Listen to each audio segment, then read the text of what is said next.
que Jesus me deu. Graça, graça, graça maior que o pecado meu.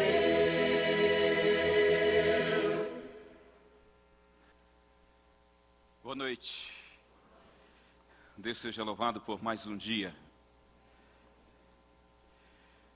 Quero cumprimentar o pastor José Silver com sua esposa, um estudioso da graça. Nós temos algo em comum. Amamos o pastor Larondelli. Parabéns pelo livro que escreveu sobre a doutrina da salvação. Eu vou citar aqui um pensamento lindo do Larondelli. Ele diz assim: salvação não é faça, salvação é feito. Salvação não é realize, salvação é aceite. Louvado seja Deus pelo seu grande feito salvífico em Cristo Jesus e pela sensibilidade que nos deu de aceitar. Naquela tsunami, antes dessa última aí, era um final de ano. Eu estava no CATRE, aquele centro de treinamento em Santa Catarina, com uns 400 jovens estudantes. E coube a mim fazer a parte espiritual e estava discorrendo com eles sobre os encantos da graça, trabalhando alguns desses conceitos. E lá tinha um moço que animava os cultos com seu violão, com a sua simpatia, e ficamos bons amigos. E era o Daniel Salles. Bom moço, um gênio, poeta, compositor. Hoje falei com ele por telefone, batemos um papo, está no Paraná. Conduz a música ali na Igreja Central de Curitiba. Bem, o tempo passou. De repente, ouvi os arautos do rei cantando uma linda música, graça, graça. Nos encontramos no campus 2, ali, Engenheiro Coelho. Veio correndo e disse: nossas conversas e aquelas mensagens me levaram a escrever graça. Eu fiquei tão grato a Deus, porque deu ao Daniel o dom de colocar em forma de poesia a doutrina da salvação. Ele aproveitou hoje para mandar um abraço, que tem muitos amigos aqui, e já é um menino muito amado da igreja. Essa música, eu disse a ele, já levou muitas pessoas a Jesus e reafirmou a fé de muitas pessoas em Cristo Jesus. Deus seja louvado pela vida dos nossos poetas e dos nossos compositores. Que o Senhor Deus dê a vocês essa capacidade celestial de colocar teologia pura nas letras das músicas e colocar melodia celestial nelas. O Evangelho precisa muito disso. Vamos ouvir, com os arautos do rei, essa preciosidade.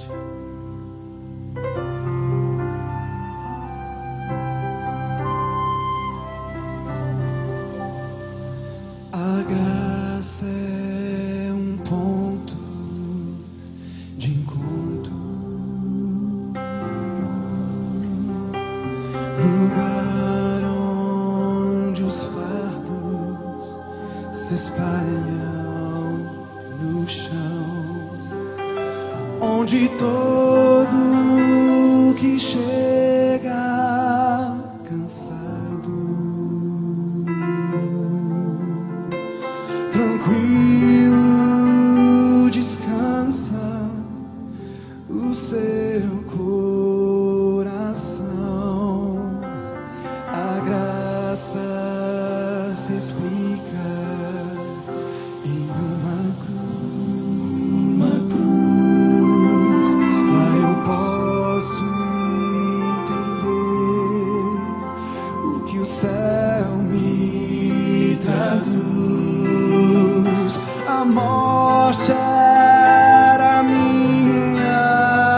sentença, mas agora sou livre em Jesus.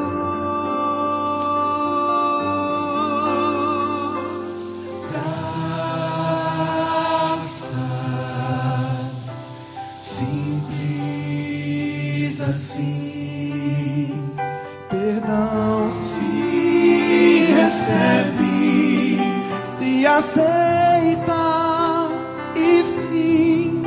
Pecado não se explica, pecado se paga, e Cristo pagou por mim.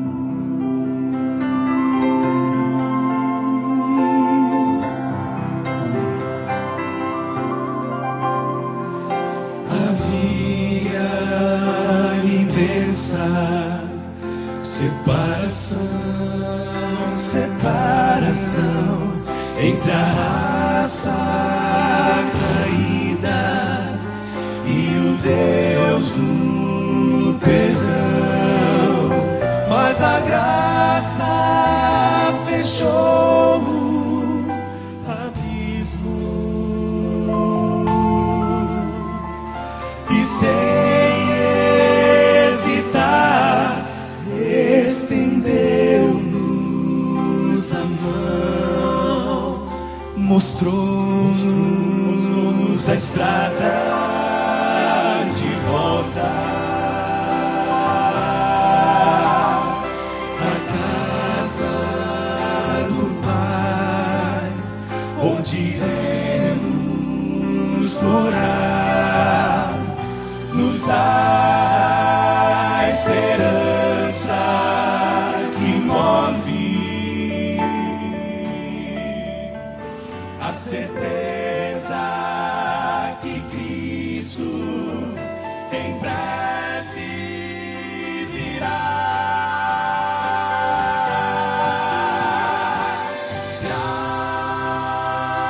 Graça simples assim, perdão se recebe, se aceita e fim.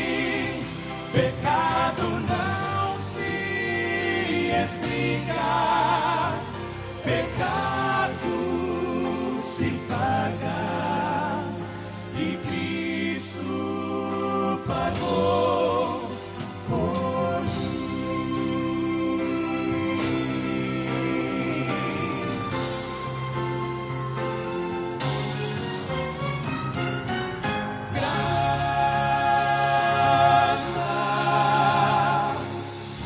simples assim, perdão se recebe, se aceita, enfim, pecado não se explica, pecado se paga, e Cristo pagou por mim,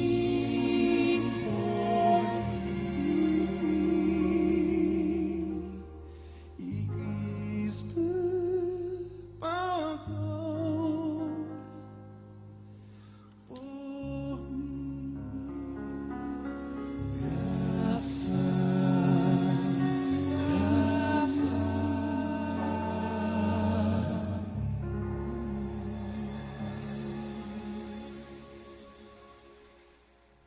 Eu dei uma cobradinha do Daniel. Por que você não colocou pecado não se perdoa, pecado se paga? Ele disse, foi assustados, e o conceito é muito forte. Então, ele optou por pecado não se explica, pegando uma expressão do livro Grande Conflito. Mas a verdade é que as duas expressões estão corretas. O pecado não se perdoa, pecado se paga. E Cristo pagou, louvado seja Ele por toda a eternidade. Pecado não se explica. Se pudesse ser explicado, deixaria de ser esse mistério tremendo da iniquidade. Lucas capítulo 10. O contexto da leitura que vamos fazer é a volta daquele grupo de missionários que Jesus enviou, 70, desde o verso 17. E voltaram os 70 com alegria, dizendo: Senhor, pelo teu nome até os demônios se nos sujeitam. E disse Jesus: Eu via Satanás como um raio cair do céu. Eis que vos dou poder para pisar serpentes e escorpiões e toda a força do inimigo, e nada vos fará dano algum. Mas não vos alegreis, porque se vos submetem os espíritos, alegrai-vos antes por estarem o vosso nome escritos dos céus. Imaginem 70 duplas missionárias voltando dessa arrancada evangelística, assistidas essas duplas pelo poder do Espírito de Deus, pelos santos anjos. Um evangelho simples, sem a preocupação de tanta arte, apenas comunicando que Jesus era a síntese de todas as profecias do Velho Testamento. E os milagres aconteciam e as pessoas se entregavam a Jesus. Jesus ouve esses missionários e incentiva que eles falem.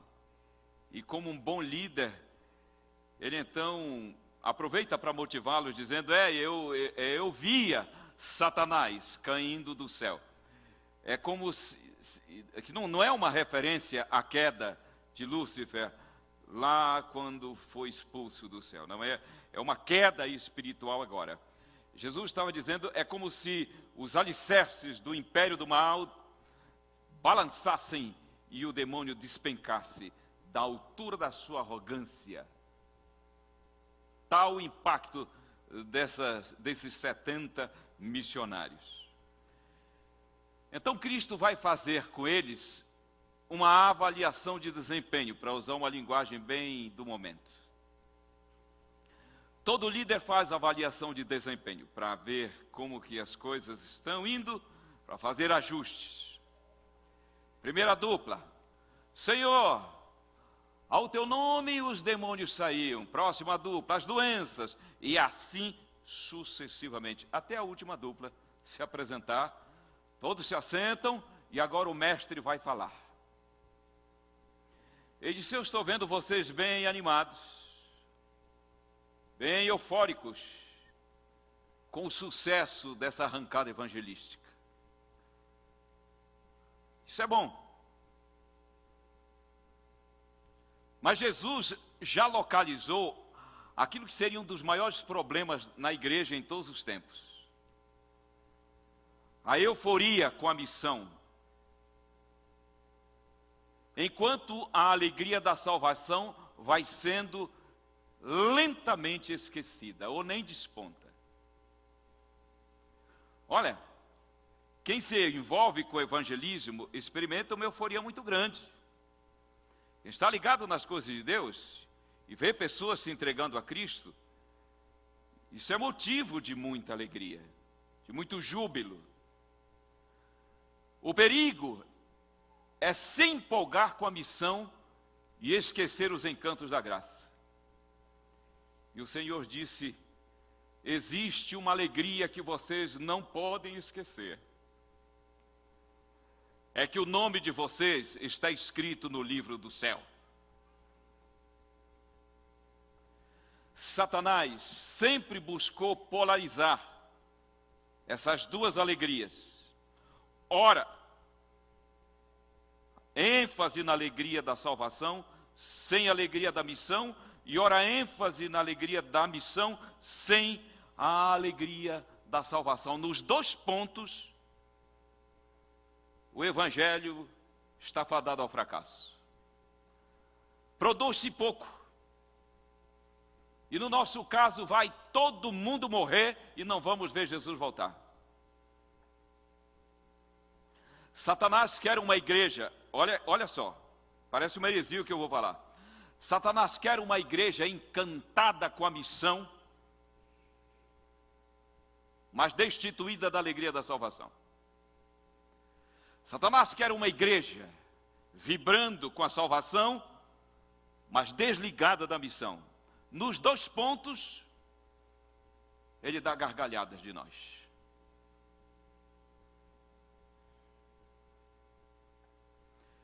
A igreja sempre sofreu ao longo dos séculos com essas polarizações. Não sei quantos de vocês aqui, e eu sei que muitos de vocês, experimentaram a ênfase na alegria da missão, ou do compromisso com a missão, destituído da alegria da salvação. Chama-se legalismo. É por isso que, por mais que o programa missionário seja forte, cheio de artes, não se consegue movimentar mais que 20% da igreja para a conclusão da obra de Deus, porque ela está polarizada em alguns desses pontos. Historicamente, estou falando de nós agora, estivemos encantados, motivados ou incentivados à alegria da missão, ao compromisso com a missão. Pouca ênfase na alegria da salvação. Resultado, estamos aqui ainda. Há uma nova tendência de 15 anos para cá, dessa alegria e se movimentando em direção à alegria da salvação, enquanto que a alegria da missão vai sendo abandonada ou não está sendo enfatizada. Nunca se falou tanto de graça, nunca se leu tanto como nos últimos anos, mas nunca se viu uma igreja tão apática e indiferente com os interesses do reino e abreviar a volta do Senhor Jesus. Nós vemos picos,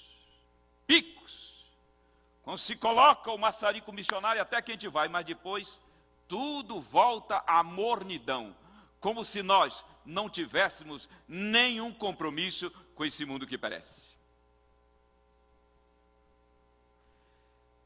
Bem, eu fiz aqui algumas considerações, coloquei na tela a propósito para ir meditando nela. Primeiro bloco, como é uma igreja que tem a alegria da missão, ou incentivo da missão, mas destituída da alegria da salvação.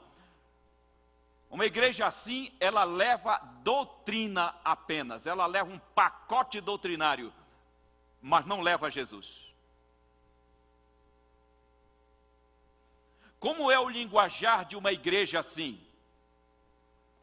A denúncia de que ela está polarizada com a ênfase na missão, sem a alegria da salvação. A ênfase está na instituição, no logo da igreja, está na religião, mas não está em Jesus. E isso é uma falácia. Querem que eu prove? Olha como é a conversa de uma igreja assim, quando aborda um outro irmão de fé. Faz quanto tempo que você veio para a igreja? Quanto tempo faz que você conhece a verdade? Ok? Alguma coisa parecida? Já participou dessas rodas? Sabe por quê? Porque essa é uma igreja encantada com a missão, destituída da salvação. Iludidos, vão eles levantando a bandeira de uma religião, mas não a de Cristo. Até pensa que é, mas não é. saímos defendendo a causa. Nós temos um pacote doutrinário para defender. E fazemos isso com muito ardor. O fervor missionário é intenso. Às vezes em casa é cada briga. Lares de missionários assim, aparecem objetos voadores identificados. Celular, tampa de panela, cabo de vassoura. Vocês nunca ouviram falar, ele é um missionário, mas vai ver lá em casa, briga com a gente, feito não sei o quê. Nunca ouviram isso, não, né? Eu vi muito isso aqui. Eu conheço essa igreja de ponta a ponta, de Roraima até Rio Grande do Sul.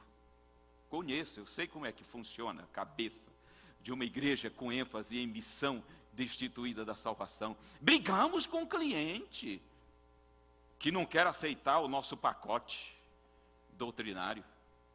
Olha aí. Ficamos isolados e nos achamos os superiores. Temos o domínio da verdade. Tinha. Hoje, pede para a nova geração destrinçar as 28 doutrinas. Pede. Tem gente que está procurando Mateus lá perto de Êxodo.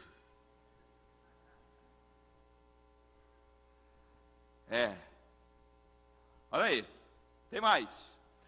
Discriminamos quem não concorda conosco, é cristão de segunda espécie, de segunda categoria, uma subespécie que anda por aí preenchendo o tempo eclesiástico. E, em vez de testemunhas de Deus, nos transformamos em seus apologetas, em seus filósofos. Isso quando a igreja está ligada na missão e destituída da alegria da salvação. Tem mais. Geramos filhos religiosos, mas não espirituais.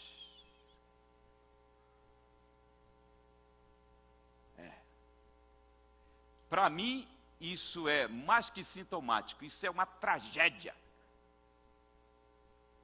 Pode ir preparando o caixão que todo mundo vai dormir com essa ênfase aqui, Jesus não volta. Ok? Não veremos a suprema esperança raiando em nossos dias. Olha aí. Adoecemos como qualquer executivo de qualquer multinacional. Malcolm Smith escreveu um livro chamado Esgotamento Espiritual. Ele diz, eu tenho estado com os pastores.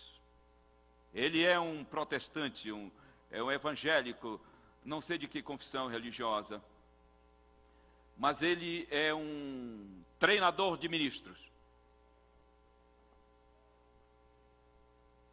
Malcolm Smith diz, eles estão doentes, suas esposas estão doentes, as suas famílias estão se esfacelando.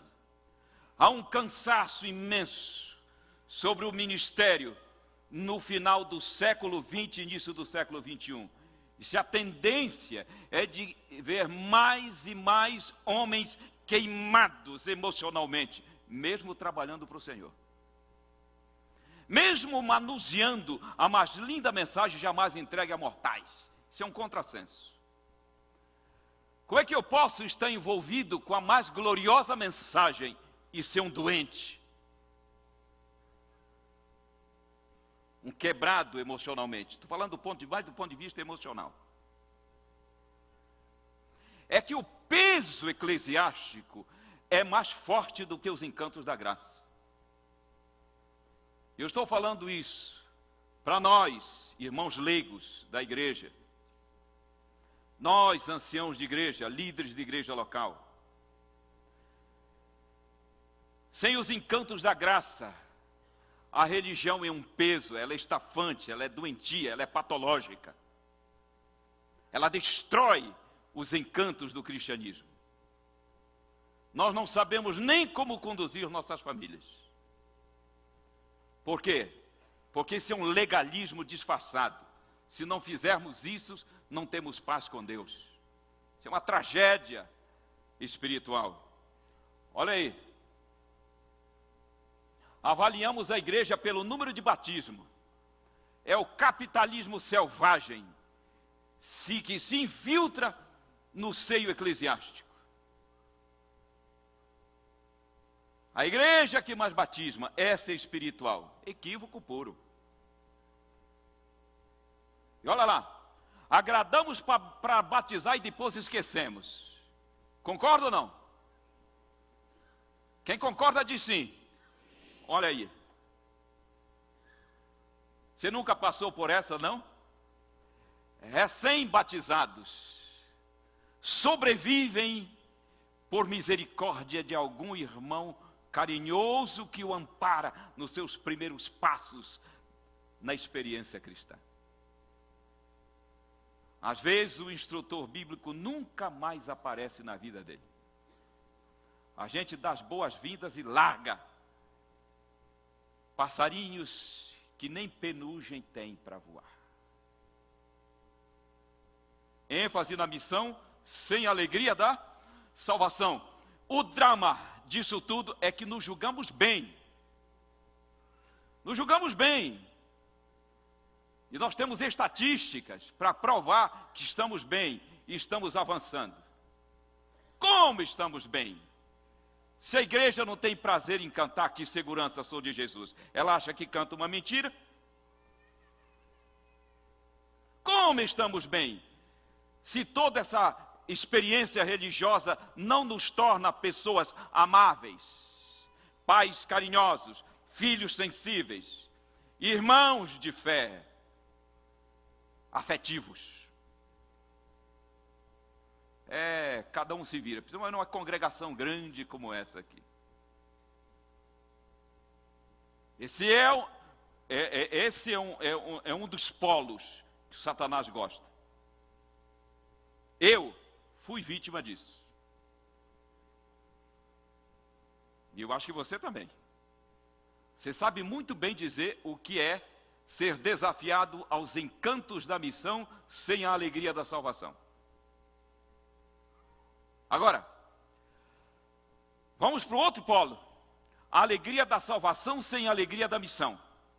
Essa daqui me espanta porque é a nossa experiência. Sabe o que é o mais assustador? É que nós estamos numa curva ascendente, nessa polarização ainda. Isso precisa ser cortado imediatamente. Essa tendência. Sou de Jesus. Como é que é? Sou de Jesus. Essa música aí. O Senhor da vitória. Sou de Jesus. Mas o que você faz por Ele? Chega a levar um susto. Nada. Crente velho. Eu estou falando de crente velho que não sabe o que é dizer. Levei uma pessoa a Jesus. Hoje meu celular tocou. Uma irmã de Londrina. Ela estava dizendo, achei um sermão seu no YouTube. E transformei aquilo tudo em palavras. Estou estudando com pessoas. Já 12 pessoas estão se batizando agora. Jesus é o encanto da minha vida. Eu descobri que eu não preciso trabalhar minha salvação. Ela é a força, é o motivo de minha ação. Eu não posso parar. Falamos por pelo menos uma meia hora com essa irmã querida que eu não conheço, mas que descobriu Cristo Jesus como o centro de sua vida religiosa. Tão logo Cristo chega ao coração, temos o desejo de dizer aos outros, que bom amigo nós encontramos nele. O problema é que Cristo está sendo sufocado por um conjunto de doutrinas. Preparando um sermão, chama-se Vinde a mim. Jesus nunca disse, venham a um conjunto de doutrinas. Ele não disse, venham às santas convocações. Primordialmente falando. Ele disse, venham a mim. Venham a mim. Se nós levarmos as pessoas a Jesus, Deixa estar que o conjunto de doutrina cria um significado maravilhoso. Se você sair daqui dizendo, o Muniz falou lá na semana de oração do IAE que as doutrinas estão por fora, Jeová aí vai te castigar, porque eu não estou falando nada disso. Estou dizendo que essas 28 doutrinas, sem a graça sistematizada, é uma tragédia na vida da igreja.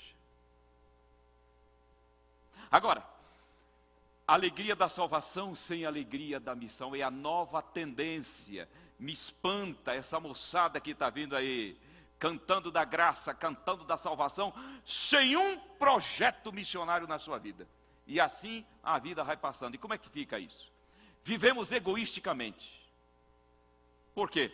Recebemos o maior de todos os dons e represamos isso em nós mesmos. Somos devedores ao mundo. Porque de graça recebeste, de graça dá. E não passa, o primeiro amor vai murchando. Aquela euforia de ter encontrado Jesus vai murchando. Com o tempo vem o vazio interior e as doenças psicossomáticas. Está pegando muita gente aí. Olha aí. Trajamos as vestes do formalismo.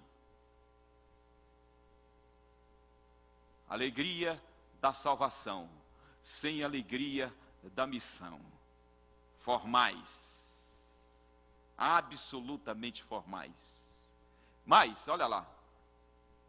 Usamos nossos talentos para nos exibir. O palco da igreja é um teatro do crente, onde ele se exibe, que tem talentos. Isso aparece na pregação, no cântico, para tocar, para reger, para administrar. A alegria da salvação sem a alegria da missão. Fechados em nós mesmos. Até odiamos o mundo. A igreja é para vivermos as nossas vaidades. Não temos compromisso, não temos missão. Somos um fim em nós mesmos. Dizemos isso é papel do pastor. Vivemos dando trabalho e criticando. Como tem gente crítica, né? Gente ferina, gente ácida. E se você for chamar para uma conversa, tem um preparo teológico extraordinário. Conhece em profundidade. Mas não tem projeto missionário. Essa turma de críticos conhece o Evangelho, mas ele não se reproduziu nela com uma cachoeira para a vida eterna, fica uma poça estagnada. Não é mar da Galileia, é mar morto. Você tome cuidado, seu crítico, porque você não tem projetos missionários. Isso pode ver que não tem. Conheço esse pessoal. Esse país de ponta a ponta. Quanto mais crítico o sujeito é, mais preguiçoso ele é no reino de Deus. E lê, conhece, vai pesquisar, mas pesquisa para criticar, para debater. Para quê? Para que isso? Que bobagem é essa? Quantos de vocês conhecem algum crítico? Não vou pedir nem para levantar a mão. Você conhece, eles estão por aí. E desfilam teologicamente, que é uma maravilha. Olha aí, irritamos-nos com o projeto missionário, quando a igreja está assim. ênfase na alegria da salvação sem alegria da missão. Tem mais, olha aí. Queremos a palavra que alimenta, somos exigentes, sermões bem homiletizados. Que pregadorzinho é esse? Olha aí, ó. Desafinou todo. Somos exigentes. Porque a nossa mente não está ocupada com o serviço maior que o Senhor nos responsabilizou. Está voltada para nós mesmos. Nós somos egoístas espirituais. Olha, essa daqui é dramática. Ó. Damos desculpa, não tenho tempo. Estou ocupado. E a apostasia tem muita chance. Deus nos livre disso, irmãos. Que o Senhor nos livre de uma dessas polarizações. Qual então é o projeto de Deus para nós? fundamentando a igreja na graça. Esse aqui, ó, alegria da salvação com a alegria da missão. É isso que Jesus quis dizer. Alegrai-vos, alegrai-vos com a missão.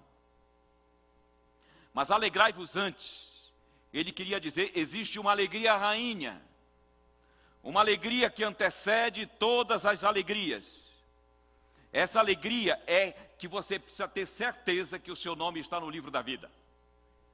Aí você pode se alegrar com projetos missionários, com batismo e com todos os encantos das conquistas para Jesus. Isso me faz lembrar Vinícius, quando disse, de todo ao meu amor serei atento antes. Vinícius estava dizendo, antes de qualquer lembrança, preocupação, antes de qualquer atenção, serei atento ao meu amor. Jesus queria dizer, antes de qualquer alegria, a alegria da salvação. Porque ele localizou, ele viu, ele falou, se essa moçada continuar eufórica desse jeito, daqui a pouco eles estão, nem ora mais. Tem obreiro que não ora mais. Estou falando de obreiro credenciado e não credenciado. Sabe? Nem ora mais. O sujeito vive das alegrias de uma instituição. Mas ele não ora mais. Isso se reflete na forma como ele trata os outros. Gente maligna não ora, você pode crer. Dentro dos arraiais do Senhor. Gente perversa é gente que não é cristã. Ele pensa que é, mas não é. Não se trata os outros com malignidade satânica. Isso é gente que não tem compromisso nenhum com o reino de Deus. Mas está aí. Como é que fica uma alegria da salvação com a alegria da missão? A graça não é vã. Paulo disse, a graça de Deus para comigo não foi vã. Ela se multiplicou na pessoa do Senhor, do nosso querido apóstolo Paulo. A graça não é vã. A graça não vem para ficar estancada em nós. Temos mais que talentos. Você sabe o que é talento? Talento é a habilidade natural de fazer as coisas. Isso é talento. Talento para administrar, talento para compor, talento para cantar, talento para pregar, enfim, talento. É o dom natural. Dom espiritual são os talentos consagrados a Deus. O talento só se transforma num dom espiritual quando você diz, tudo é teu. Nós tocamos isso na terça-feira. Consagrai-vos a Deus inteiramente. Então, quando eu falo, já não é mais talento, já é dom espiritual. Quando eu canto, quando componho, quando eu toco, não é mais talento, não tem espaço para aparecer. Jesus é quem tem que aparecer. Quando eu tenho a alegria da salvação e a alegria da missão, não existe talento. Não existe talento, existe dom espiritual. Nós crescemos em amor e em conhecimento. Amamos ao Senhor, ao próximo e à igreja. Olha aí, vivemos um cristianismo sem camuflagens. E vibramos com projetos missionários. Alegria da salvação com a alegria da missão. Não temos tempos para brigas, facções. Agregamos, apaziguamos, vibramos com o talento dos outros. Olha aqui. Um cristão polarizado. Vamos supor que aqui tem uma moça nessa igreja que canta divinalmente bem.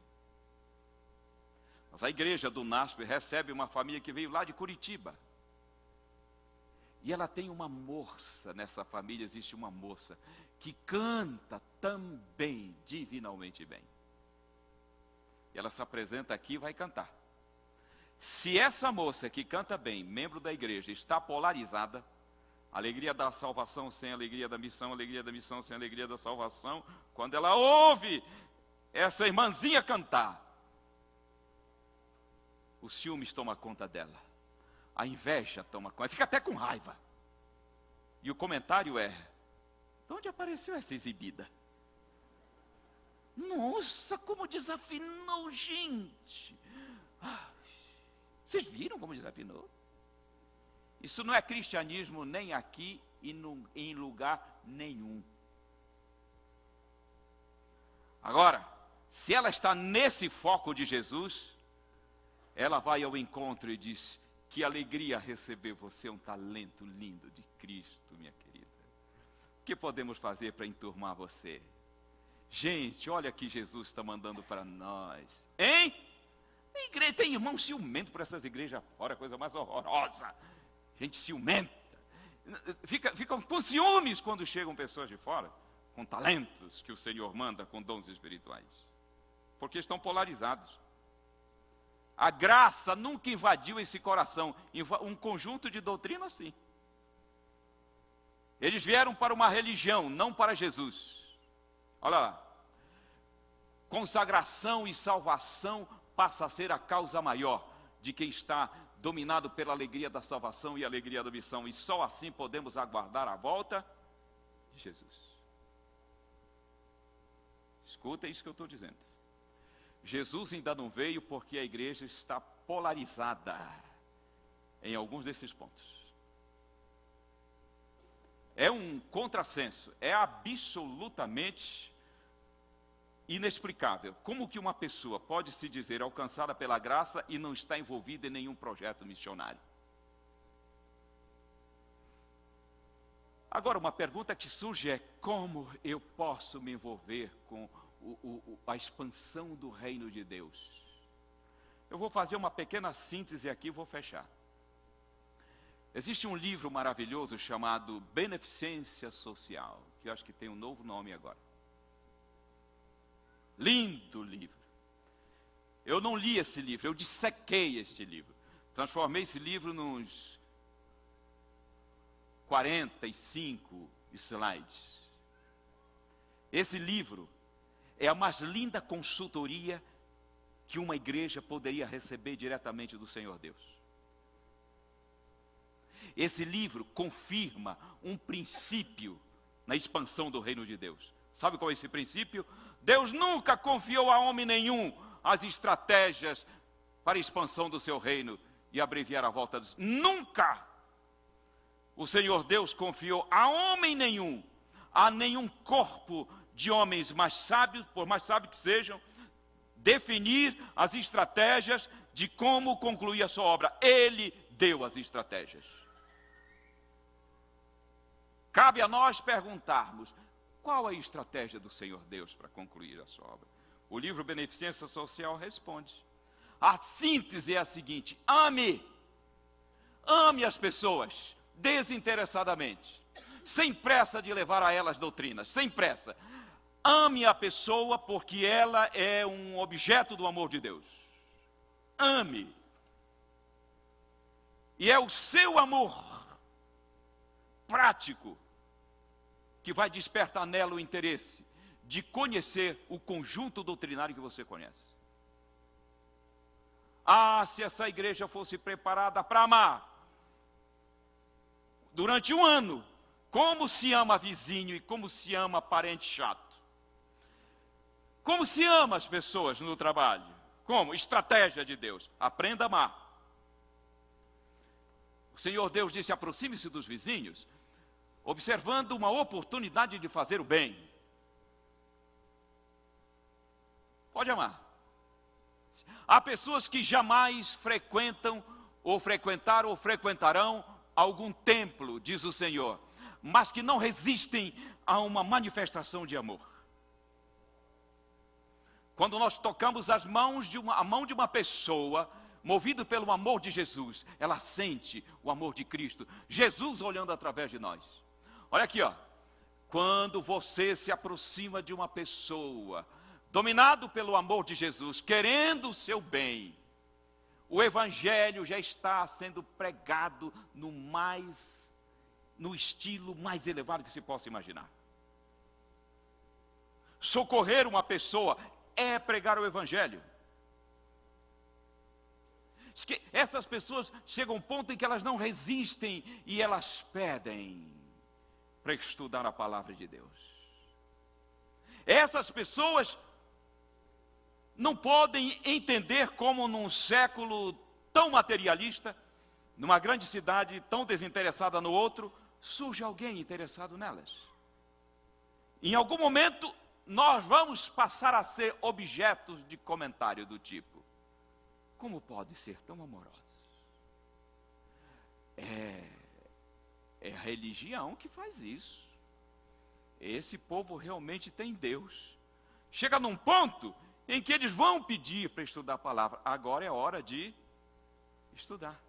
Mas não, a gente chega meio assaltando as pessoas, sai por aí fazendo pesquisa. Quem quer estudar a Bíblia, tome, porta na cara. Tome, porta na cara. Tome, de 100 que você bate, 1, 2 quer. Não, já tem minha religião. Tudo errado. O Senhor Deus deu uma estratégia para essa igreja. É para nós nos aproximarmos das pessoas com o amor de Cristo. Jesus não mora em nós?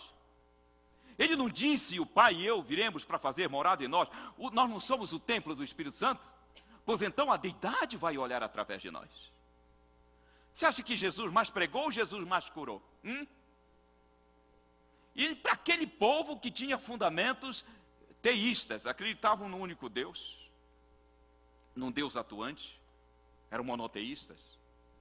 Imagina nós, que estamos rodeados de um mundo paganizado, cheio de preconceitos com religião.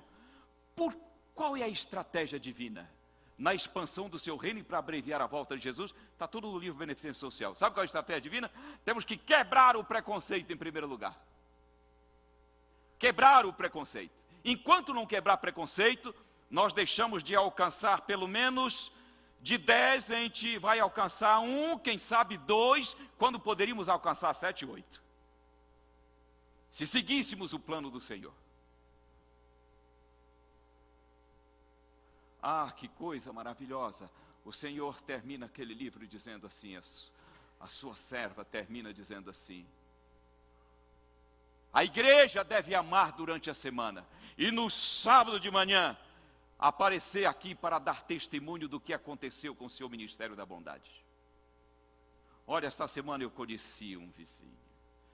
Ele estava doente, eu pude levá-lo ao hospital. Eu pude ajudar a minha vizinha. Limpei a casa, lavei roupa. Com pessoas ricas, você pode dizer, eu conheci uma pessoa aflita, não sabe como cuidar dos adolescentes. Eu dei a elas algumas orientações. Disse que vou levar um bom livro. Essa pessoa ficou muito acessível. Quem falou que nós temos que sair por aí de primeira, agredindo as pessoas com doutrinas, por mais lindas que sejam? Não tem outra saída. Essa é a orientação do Senhor. Ama e deixa estar, que diz que uma avenida se abre para o coração. Quem está dizendo isso é Deus. Sou nem um louco de vir aqui falar uma bobagem. Se saísse da minha cabeça, seria uma bobagem. Eu seria fulminado, eclesiasticamente falando. Mas é Deus quem está dizendo. Só que nós não queremos abraçar. Sabe por que nós não queremos abraçar o plano de Deus? Porque nós somos imediatistas. O capitalismo é imediatista. Ele quer resultados imediatos. E nós não acreditamos que o amor prático dá resultados evangelísticos, como tentar levar as pessoas a estudar a Bíblia de primeira. Em nossa abordagem, nós vamos encontrar pessoas que querem estudar logo prontamente a Bíblia. Tem umas que vai preciso ser aí, preciso 6 meses, 1 ano de amor prático para elas poderem se sensibilizar, de tão decepcionadas que elas estão com Deus e com os homens. Mas esse é o plano do Senhor. E agora, olha aí, é hora de acabar com o movimento pendular. Olha aí, a tendência antiga, ênfase na missão, sem alegria da salvação. E tem muito disso por aí ainda. Tem pessoas com essa cabeça ainda. Acha que tem que sair sem ter a certeza de que Jesus vai se debruçar nos seus olhos. Olha aí. Nova tendência. Alegria da salvação sem alegria da missão. Me espanta isso aqui. Nós temos filhos moços. Essa moçada aí tem que evitar esses dois polos. Vocês têm que estar ligados aqui, ó. A alegria da salvação com a alegria da missão. Este é o foco divino.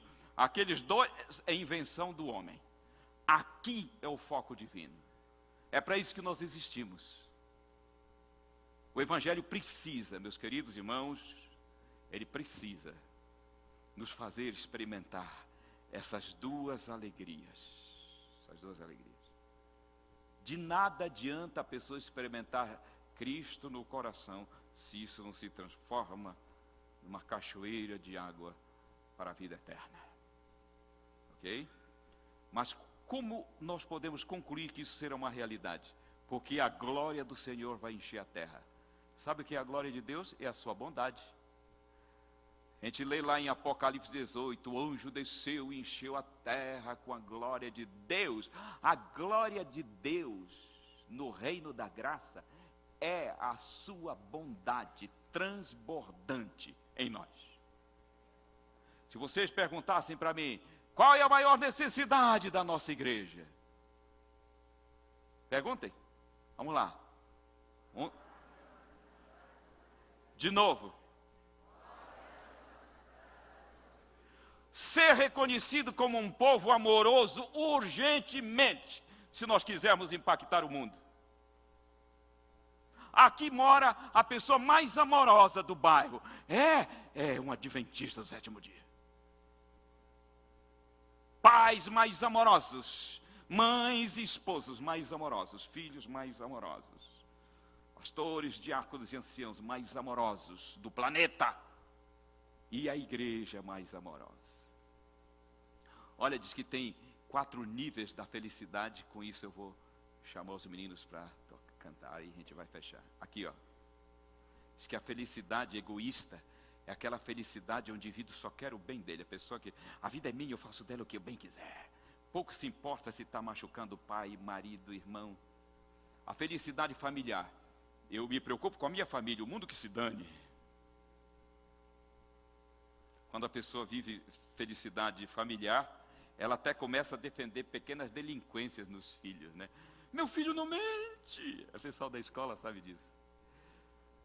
Quando meu filho veio para cá, até umas asinhas estavam nascendo nele. Meu filho é uma maravilha. Felicidade familiar, entendeu? A felicidade familiar faz a gente cometer bobagem, como os filhos de Jacó fizeram, matando o povo daquele reino lá por causa de Diná. Felicidade comunitária. É melhor que a felicidade egoísta, que a familiar, porque na comunitária eu já tenho um envolvimento com uma comunidade maior, ok? A felicidade comunitária pode aparecer na Mancha Verde, na Fiel, ela pode estar aí, em torcida de futebol, partidos políticos, agremiações, clubes, e na religião. A pessoa diz, eu sou adventista do sétimo dia, eu sou batista, você o que é? Ah, você é espírita. Eu sou espírita. Você o que é? Ah, eu sou católico e você? Eu sou cristão, você é muçulmano, é? Felicidade comunitária, entendeu? As pessoas que têm mentalidade de felicidade comunitária não têm condição nenhuma de serem usadas por Deus para a conclusão da obra. A maior desgraça que pode acontecer para uma igreja é ela ser limitada pelos muros da religião e da denominação. Não tem muros, amigo, não tem muros. Aí a psicologia diz qual é o nível de felicidade maior. É a felicidade social. A dor de um africano é a minha dor. A dor dos japoneses é a minha dor. Oro por eles e até choro. Quando chegar nesse ponto, você pode, pela graça de Deus, cumprir o mandato de Jesus, ir por todo mundo e pregar o Evangelho.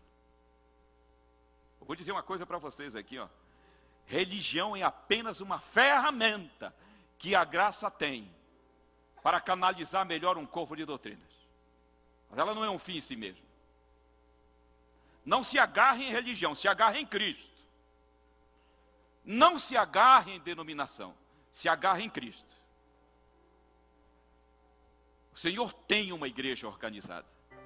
Se você sair dizendo que o Muniz foi lá e disse que denominação está por fora, você já sabe o que vai acontecer, né? Uma praga divinal vai cair sobre você, porque eu não estou falando, seja esperto. A igreja justificada pela fé, ela é esperta, ela sabe que um pregador consciente não vai falar uma bobagem dessa. Mas o fato de Jesus não ter voltado é porque nós estamos presos pelas cadeias da religião, com certeza. Somos limitados. Nós vivemos felicidade comunitária, no máximo. No máximo. Então, para que não fique nenhum mal-entendido, deixa eu dizer, eu amo a minha igreja. Oh, como eu devo a essa igreja as poucas coisas que eu sei nessa vida. Um pouco do equilíbrio vem dos cânticos dessa igreja, da escolinha sabatina, dos livros dessa igreja.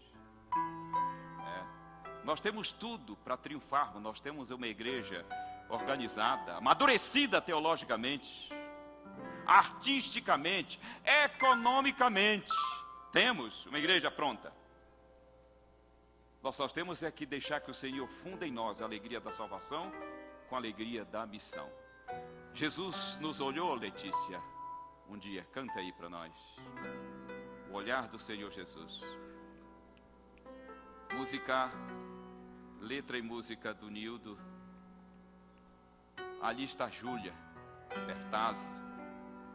Está aqui seus pais, que prepararam essa moça para a glória de Deus.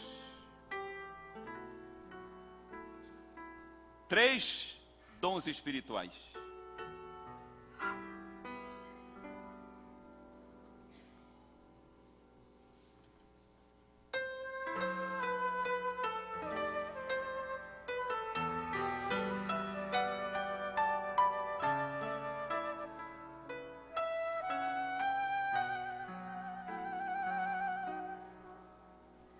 Aquele olhar que Cristo fez naquela cruz, não pude suportar de tanta culpa e dor. Eu não podia compreender o quanto o seu amor foi poderoso, que nos salvou. Aquele olhar de Cristo me fez perceber que havia sim um plano para a salvação. Um homem tinha que morrer por todo pecador. Seria Cristo o Salvador. Não posso imaginar que meu Pai Celestial viveu aqui na terra e morreu em meu lugar, e sem merecer eu pude desfrutar do seu amor e ouvir suas palavras de amor e de perdão.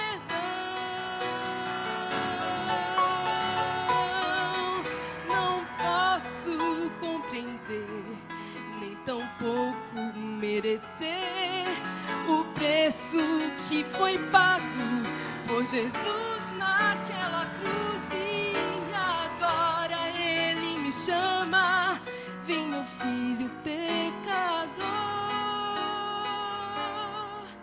Eu agora sou feliz, pois meu Cristo me amou e me deu salvação.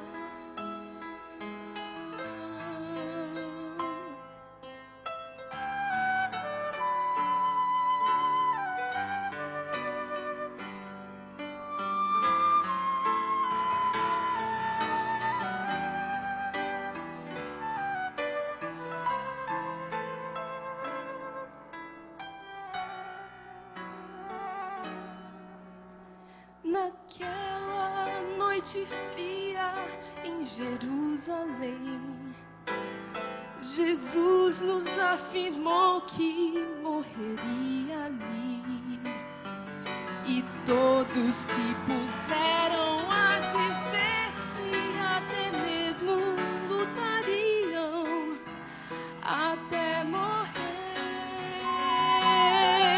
Mas quando apareceu aquela multidão, ninguém ficou ali pra defender Jesus. E mesmo assim, com grande amor, Jesus nos perdoou e foi pregado na rude cruz. Não posso imaginar que meu Pai Celestial viveu aqui na terra e morreu em meu lugar, e sem merecer eu pude desfrutar do seu amor e ouvir suas palavras de amor e de perdão. Não posso compreender, nem tampouco merecer o preço que foi pago por Jesus naquela cruz. E agora Ele me chama, vem meu filho pecador. Eu agora sou feliz, pois meu Cristo me amou e me deu salvação.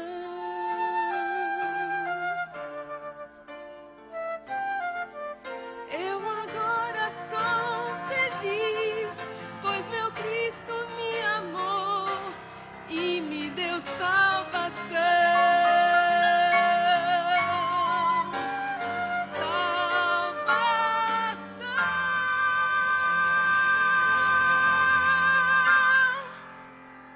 Amém. Olha só, vamos colocando aí o 320 para a gente terminar, todo semelhante meu.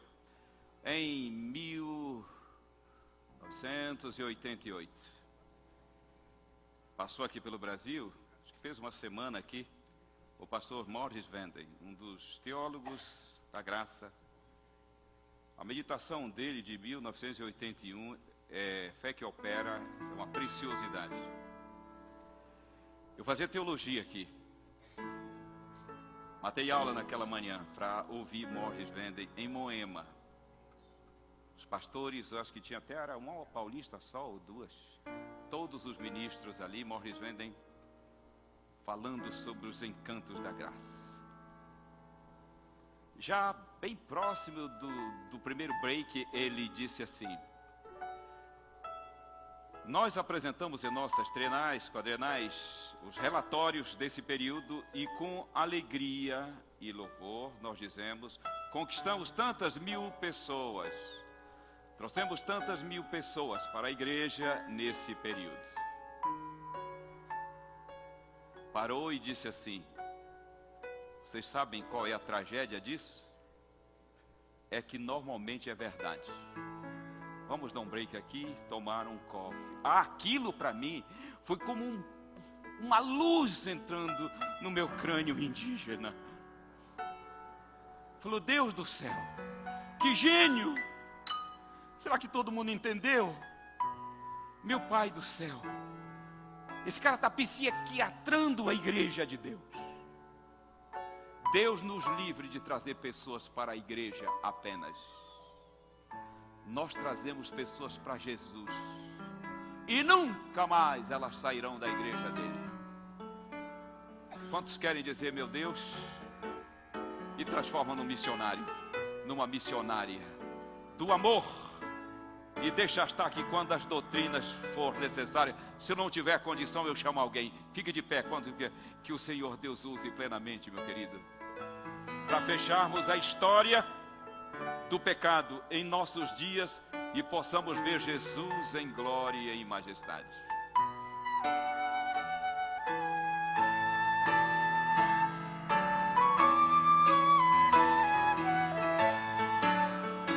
A todos semelhante meu, contarei que Deus é amor. O mundo desconhece o bem e Jesus o Redentor.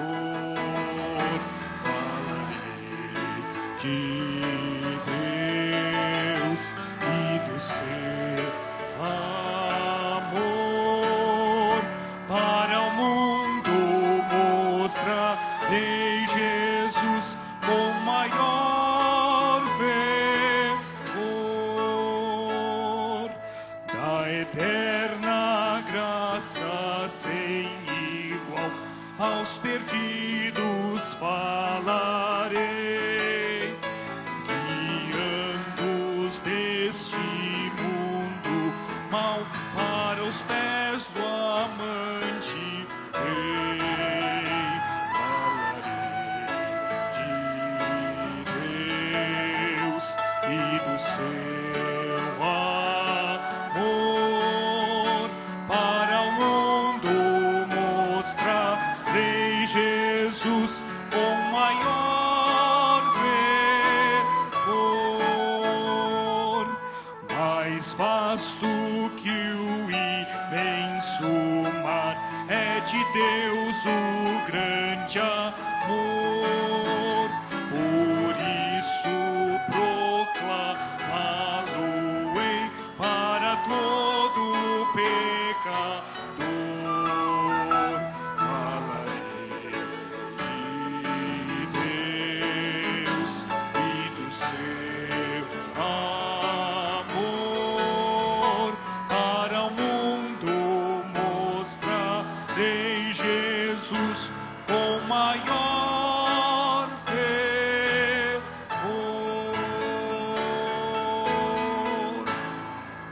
Ó Pai, Santo Deus, em Cristo nosso Senhor, dá uma inquietação missionária por causa da graça que invadiu nosso coração. Não permita que nenhum filho fique sossegado, que de alguma forma o Evangelho seja pregado, mas transforma a tua igreja no corpo de pessoas mais amorosas que o mundo jamais viu. E assim possamos impactar o mundo como Jesus impactou, pela misericórdia de Deus em nossos atos. E possamos vê-lo em glória e majestade em nossos dias, no nome santo do Senhor Jesus. Amém.